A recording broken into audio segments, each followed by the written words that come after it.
Je suis en train de me raser et j'ai beau cligner des yeux ou les écarquiller, le miroir de la salle de bain semble légèrement embué, alors que la température ambiante est tout à fait normale.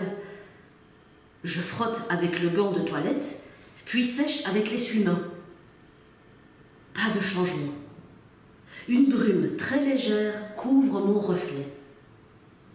Plus curieuse encore, je remarque, en observant mieux, que c'est moi et moi seule qui suis un peu floue. Alors que les éléments de la pièce, l'armoire, le plafond, l'interrupteur, restent parfaitement nets. Voyons, c'est impossible. Revérifions. Je bouge de quelques centimètres à gauche, puis à droite. Pas de doute. Mon visage est voilé et le reste clair et précis. Faudra absolument que je consulte un oculiste. Dehors, le soleil du levant écarte les nuages et déploie un éventail de rayons dorés sur la ville.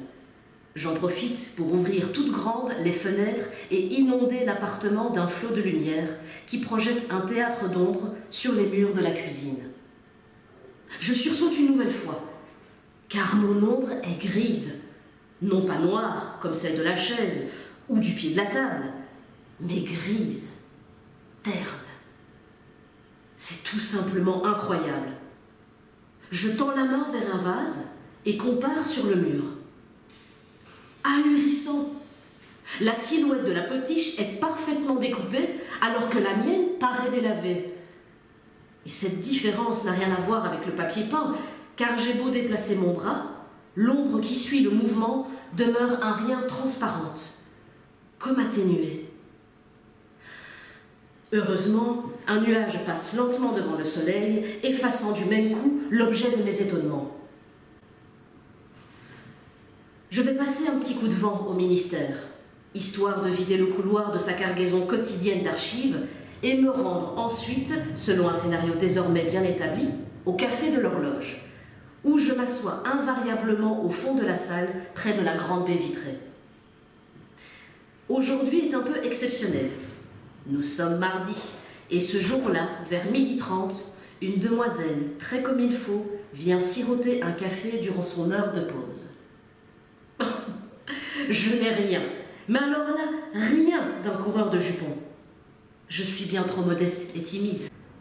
Mais cette femme a une telle grâce et une façon si discrète de bouger que mon regard ne peut s'en détacher. Pas de face, bien sûr. Je l'épie à la dérobée en feignant de lire le journal.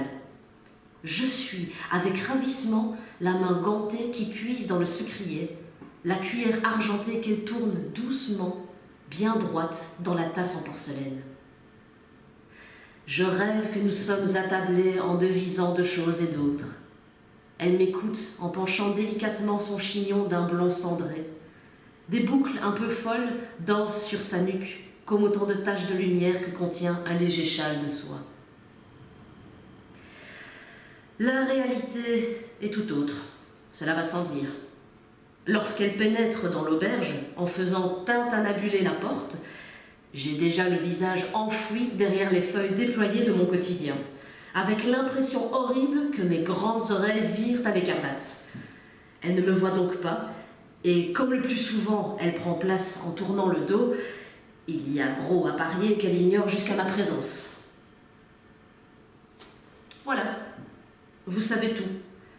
Le temps de nouer une cravate, d'enfiler un pardessus, de décrocher un chapeau et un parapluie, me voici sur le boulevard, fin prêt pour me rendre au boulot, ou ce qu'il en reste.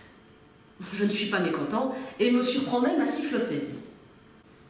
Il n'empêche, cette histoire de reflets brouillés et d'ombres dégradées me tarabuste. D'ailleurs, ça recommence. Le soleil perce une nouvelle fois le plafond des nuages et dessine devant mes pas une ombre que j'ai peine à distinguer tant elle semble diaphane. Alors que tout ce qui m'entoure, les arbres, les réverbères et les bancs développent de belles raies bien noires tout au long du parcours. Pire, Je m'arrête devant une flaque d'eau et me penche, et crois devenir fou en découvrant comme un fantôme de mon image, alors que les nuages changeants que le vent chasse par-dessus ma tête s'y reflètent avec précision. J'en ai la chair de poule.